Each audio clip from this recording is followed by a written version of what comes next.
नमस्कार दोस्तों, स्वागत है आपका एक बार फिर से आपके अपने YouTube चैनल जॉब लक पर। दोस्तों आज की इस वीडियो हम बात करेंगे आरटी एडमिशन 2022-23 के बारे में। जी हाँ दोस्तों, आरटी एडमिशन 2022-23 के ऑनलाइन फॉर्म 2 मई से स्टार्ट हो रहे हैं। ऐसे में आपके कई सारे सवाल कि कैसे स्कूलों का चयन करना है, साथ ही क्या आप दूसरे वार्ड या गाँव के स्कूल को आप भर सकते हैं या नहीं। आपका अगर मूल निवास गाँव का है और आप शहर में किराए पर रहते हैं तो ऐसी स्थिति में आप बच्चे का एडमिशन वहाँ दिला सकते हैं या नहीं। संपूर्ण जानकारी आज की वीडियो में आपको दी जाएगी। उससे पहले आपसे एक छोटी सी रिक्वेस्ट, यदि आप चैनल पर नए हैं तो चैनल को सब्सक्राइब करना ना भूलें और पास में स्थित बेल आइकन को जरूर से प्रेस करें, जिससे आरटी 2022-23 से जुड़ी हमारी प्रत्येक वीडियो का नोटिफिकेशन समय रहते आपको मिल सके। और समय निकालकर इस वीडियो को एक लाइक जरूर दें ताकि इसी तरह से मोटिव होकर आपके लिए काम की वीडियोस हम ला सकें। चलिए फ्रेंड्स, आते हैं मुद्दे की बात पर और देते हैं आरटी 2022-23 से जुड़ी ये सभी जानकारी। दोस्तों सबसे पहले बात करते हैं आपके चाइल्ड की एज, यानी बच्चे की उम्र क्या होनी चाहिए ताकि 2022-23 में आपके बच्चे का प्राइवेट स्कूल में एडमिशन हो सके। तो फ्रेंड्स, आरटीई के रूल्स के अकॉर्डिंग इसमें जो एंट्री कक्षा लेवल होता है वो फर्स्ट होता है, यानी आपके बच्चे का जो प्रवेश होता है वो केवल और केवल पहली कक्षा में होता है। और आपके बच्चे की उम्र कम से कम 5 वर्ष और अधिकतम 7 वर्ष इसके लिए होनी चाहिए। इसके लिए बेस डेट 31 मार्च 2022 को रखा गया है। अगर आपको ऐसे पता नहीं चलता है तो आप जो भी ब्राउज़र यूज़ कर रहे हैं आपको उसको ओपन करना है, देन उसके गूगल के सर्च बॉक्स में आपको टाइप करना है एज कैलकुलेटर और इसको लिख के ब्राउज कर लेना है। जैसे ही आप इसको लिख के सर्च करते हैं तो आपके सामने कुछ इस तरह के रिजल्ट आते हैं और आपको ये वेबसाइट देखने को मिलती है। आपको सिंपली इस पर क्लिक करना है। जैसे ही आप यहाँ पे क्लिक करते हैं तो कुछ इस तरह का कैलेंडर आइकन आपके सामने आ जाता है। अब फ्रेंड्स, आपको ध्यान देना है कि इस ऊपर वाले बॉक्स में आपको अपने बच्चे की डेट ऑफ बर्थ को टाइप करना है और नीचे वाले बॉक्स में आप लिखेंगे 31 मार्च 2022, जो कि मैंने आपको बेस डेट बताई है। जैसे ही आप यहाँ पे अपने बच्चे की डेट ऑफ बर्थ और यहाँ पे 31 मार्च 2022 लिखेंगे और उसके बाद इस कैलकुलेट के बटन पर क्लिक करेंगे, आपके बच्चे की जो भी एज अभी है वो आपको पता चल जाएगी। मान लीजिए किसी बच्चे की एज 4 जुलाई 2017 है, तो ऐसी स्थिति में डेट ऑफ बर्थ को हम लिखते हैं 4 जुलाई 2017 और नीचे वाले बॉक्स में हम सेलेक्ट करते हैं 31 मार्च 2022। अब फ्रेंड्स, जैसे ही आप यहाँ पे कैलकुलेट पर क्लिक करते हैं तो आपके सामने आपके बच्चे की जो भी एज है वो यहाँ पे शो हो जाएगी। तो 4 ईयर 8 मंथ और 27 डेज का बच्चा हो चुका है 31 मार्च 2022 को।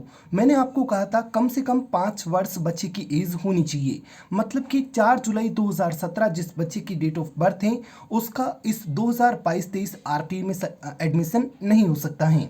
तो इस प्रकार से आप बड़े ही आसान तरीके से अपने बच्चे की एज कैलकुलेट कर सकते हैं और ये पता कर सकते हैं कि आपका बच्चा 2022-23 में एडमिशन ले सकता है या नहीं। बढ़ते हैं वीडियो में आगे। दोस्तों, एक इम्पोर्टेंट दूसरा सवाल जो कि आपके द्वारा कमेंट बॉक्स में कई बार पूछा गया है, साथ ही मेरी इंस्टा आईडी जॉबलक ऑफिशियल पर फॉलो कर मैसेज भी किया गया है, वो सवाल ये है कि सर क्या दूसरे वार्ड या गांव की स्कूल भर सकते हैं या नहीं। तो फ्रेंड्स, मैं बिल्कुल स्पष्ट तरीके से आपको इसका जवाब दे दूं कि फ्रेंड्स, या तो आप किसी शहरी क्षेत्र में रहते होंगे या फिर किसी ग्रामीण क्षेत्र में रहते होंगे। अगर आप किसी शहरी क्षेत्र में रहते हैं तो निश्चित ही वहाँ पर आप किसी नगर निगम, नगर परिषद या फिर नगर पालिका में रहते होंगे, और अगर आप ग्रामीण क्षेत्र में रहते हैं तो आप निश्चित ही किसी ग्राम पंचायत में रहते होंगे। और साथ ही अगर शहरी क्षेत्र में रहते हैं तो आप किसी वार्ड में रहते होंगे, और अगर आप ग्रामीण क्षेत्र में रहते हैं तो आप किसी गांव में रहते होंगे। ऐसी स्थिति में आरटी 2022-23 के रूल्स क्या कहते हैं, आप कहां की स्कूल भर सकते हैं, कहां की स्कूल नहीं भर सकते हैं, तो बिल्कुल यहां पे मैं आपको स्पष्ट कर रहा हूं, ज़रा ध्यान से सुनिएगा।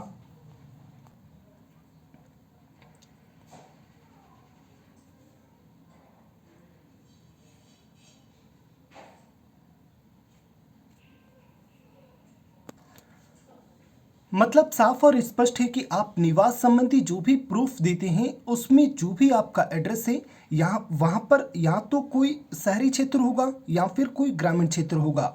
अगर आप शहरी क्षेत्र का एड्रेस देते हैं तो निश्चिंत ही आप किसी नगर निगम, नगर परिषद या नगर पालिका में रहते होंगे। तो यहाँ पे आरटी ये कहता है कि आप जिस नगर निगम, नगर परिषद या नगर पालिका में रहते हैं आप उसी क्षेत्र की स्कूल्स को भर सकते हैं। और अगर आप किसी ग्रामीण क्षेत्र में रहते हैं तो आप ग्रामीण क्षेत्र की संबंधित ग्राम पंचायत की स्कूल्स को ही भर सकते हैं, यानी आप जो भी निवास संबंधित प्रूफ देते हैं, उस निवास संबंधित प्रूफ में जो भी, अगर आप शहरी क्षेत्र में हैं तो नगर निगम, नगर परिषद या नगर पालिका, इनमें से जो भी आपका लगता हो उसकी स्कूल्स को ही भर सकते हैं। और साथ ही ग्रामीण क्षेत्र में रहते हैं तो आप अपनी संबंधित ग्राम पंचायत से संबंधित स्कूल्स को ही भर सकते हैं। मैं इस पिक के माध्यम से आपका बिल्कुल डाउट क्लियर करता हूं कि अगर फ्रेंड्स आप शहरी क्षेत्र में रहते हैं तो आपकी जो भी यानी नगर निगम लगता होगा या फिर नगर परिषद लगता होगा या फिर नगर पालिका लगता होगा, तो इनमें से जो भी लगता है आप उसी की स्कूल्स को भर सकते हैं। उसके अलावा आप किसी भी स्कूल को नहीं भर सकते हैं। साथ ही अगर आप ग्रामीण क्षेत्र में रहते हैं तो आपका जो भी ग्राम पंचायत लगता है आप उसी के स्कूल्स को भर सकते हैं। इसके अलावा आप कोई भी स्कूल को नहीं भर सकते हैं। अब फ्रेंड्स यहाँ पे एक बात आपको और समझनी है कि आप शहरी क्षेत्र में रहते हैं तो निश्चिंत ही आप वार्ड में रहते होंगे, और अगर आप अपने वार्ड की स्कूल्स भरते हैं तो ऐसे में बच्चा का जो नंबर है वो आने का चांस बहुत अधिक हो जाता है, क्योंकि आपके वार्ड के स्कूल्स में आपको प्राथमिकता यानी पहले रखा जाता है। साथ ही आपको ये समझना चाहिए, मान लीजिए कि आप किसी वार्ड, जो वार्ड है वार्ड संख्या 5, उसमें रहते हैं। अगर आप वार्ड संख्या 5 की स्कूल्स को भरते हैं तो आपके बच्चे का एडमिशन होना निश्चिंत हो जाता है।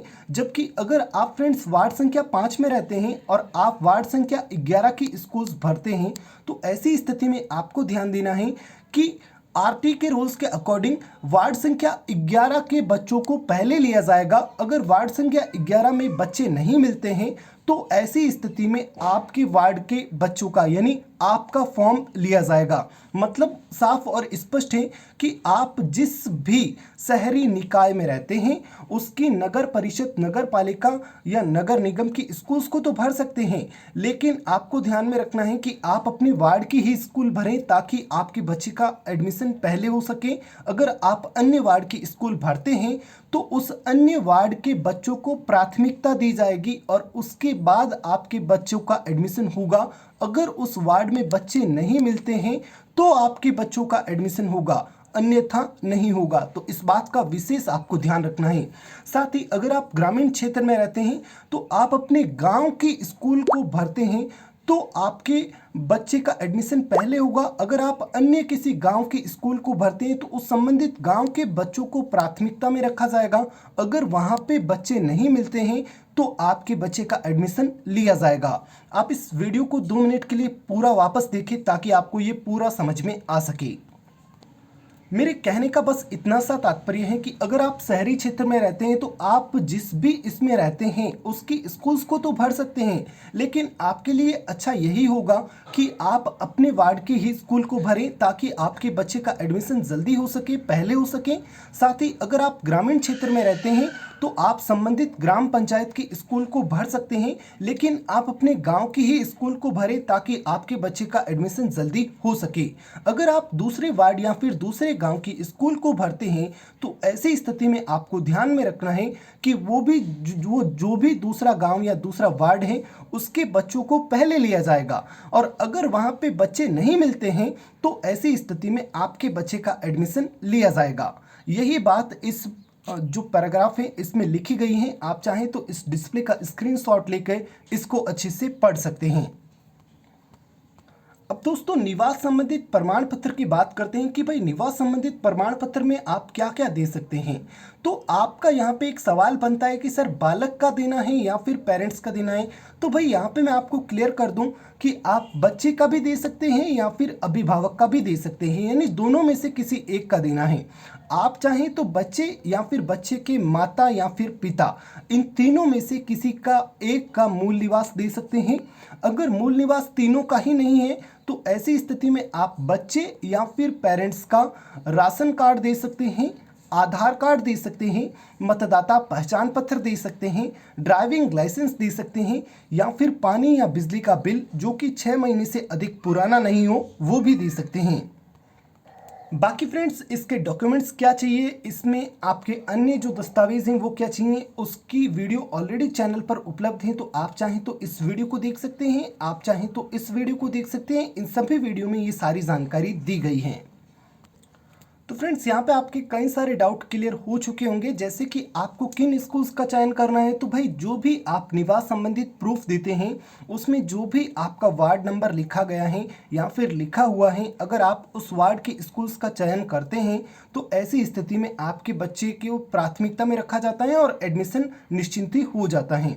दूसरी बात, आप दूसरे गाँव या वार्ड के स्कूल भर सकते हैं। जी हाँ, भर सकते हैं, लेकिन वहाँ के बच्चों को प्राथमिकता में रखा जाएगा। अगर वहाँ पे बच्चे नहीं मिलते हैं तो ऐसी स्थिति में आपके बच्चे का एडमिशन होता है। तीसरी बात, क्या गांव का मूल निवास है और शहर के स्कूल भर सकते हैं? ऐसा नहीं है, किरायानामे का भी सिस्टम अभी नहीं है। आपका मूल निवास यानी आप जहां का भी एड्रेस प्रूफ देते हैं आप वहीं की स्कूल भर सकते हैं, भले ही आपका गांव का मूल निवास हो। अगर अन्य कोई डॉक्यूमेंट में आपका शहर का एड्रेस है तो आप उस डॉक्यूमेंट को दीजिए, ताकि आपके बच्चे का एडमिशन इस शहर की स्कूल में भी हो सकेगा। यहाँ पे कोई एक डॉक्यूमेंट आपके पास होना चाहिए, जितने भी डॉक्यूमेंट मैंने आपको बताए उनमें से कोई एक, ताकि आप अगर गांव का मूल निवास रखते हैं तब भी आपके बच्चे का एडमिशन शहर में हो सकेगा। उसके बाद बच्चे के डेट ऑफ बर्थ के प्रूफ के लिए क्या क्या देना होगा, तो यहाँ पे आप चाहें तो बच्चे का बर्थ सर्टिफिकेट दे सकते हैं। बर्थ सर्टिफिकेट नहीं है तो ऐसी स्थिति में आप अस्पताल सहायक नर्स और दाई का रजिस्टर अभिलेख दे सकते हैं। आप आंगनबाड़ी अभिलेख भी दे सकते हैं, और आप चाहें तो आधार कार्ड जिसमें कि बच्चे की डेट ऑफ बर्थ हो, आप उसको भी डेट ऑफ बर्थ के प्रूफ के लिए दे सकते हैं। और तीसरा जो डॉक्यूमेंट पीछे रहता है वो होता है, अगर आप दुर्बल वर्ग से आवेदन कर रहे हैं तो ऐसी स्थिति में आपके परिवार की आय 2.5 लाख रुपए या उससे कम होने का आय प्रमाण पत्र आपको तीसरी डॉक्यूमेंट के तौर पे देना होगा। और साथ ही अगर आप असुविधाग्रस्त समूह से आवेदन कर रहे हैं तो ऐसी स्थिति में आप इस डिस्प्ले का स्क्रीनशॉट लीजिए, ताकि आपको पता चले कि अगर आप असुविधाग्रस्त समूह से आवेदन कर रहे हैं तो आप इनमें से जो भी कंडीशन को पूरा करते हैं आपको उसका प्रूफ देना होगा। मान लीजिए कि आप एससी से आते हैं तो आप इस असुविधाग्रस्त समूह से आवेदन कर सकते हैं और आपको एससी का कास्ट सर्टिफिकेट देना होगा। आप चाहें तो बच्चे का दे सकते हैं, आप चाहें तो पिता का या माता का दे सकते हैं, इसमें कोई संदेह शंका नहीं होनी चाहिए। उसके बाद एससी से आते हैं तो एससी, एसटी से आते हैं तो एसटी का कास्ट सर्टिफिकेट, अगर बच्चा अनाथ है तो उसका प्रूफ, अगर बच्चा कैंसर से प्रभावित है तो उसका प्रूफ, अगर आप बीपीएल सेंट्रल या स्टेट लेवल में आते हैं तो उसका प्रूफ, और अगर आप पिछड़ा वर्ग या विशेष पिछड़ा वर्ग के हैं तो 2.5 लाख रुपए या उससे कम का आय प्रमाण पत्र आपको देना होगा इस असुविधाग्रस्त समूह में आवेदन करने के लिए। दोस्तों आरटी ऑनलाइन फॉर्म 2 मई 2022 से स्टार्ट हो रहे हैं। 15 मई 2022 इसकी अंतिम दिनांक रखी गई है। जैसे ये फॉर्म स्टार्ट होता है, step by step without mistake PC या मोबाइल से आपको कैसे अप्लाई करना है उसका वीडियो आपको जॉबलक द्वारा उपलब्ध होगा। बाकी इससे संबंधित कोई भी सवाल, संदेह, शंका आपके मन में है तो आप इस वीडियो के कमेंट बॉक्स में या फिर हमारी इंस्टा आईडी जॉबलक ऑफिशियल पर फॉलो कर मैसेज कर सकते हैं। आपको निश्चिंत ही उसका रिप्लाई समय पर किया जाएगा। वीडियो अच्छी लगी है तो प्लीज़ वीडियो को लाइक ज़रूर कीजिए, अपने फ्रेंड्स के साथ शेयर कीजिए, और साथ ही चैनल पर नए हैं तो चैनल को सब्सक्राइब कर बेल आइकन को जरूर से प्रेस कीजिए। Thanks for watching. जय हिंद, जय भारत।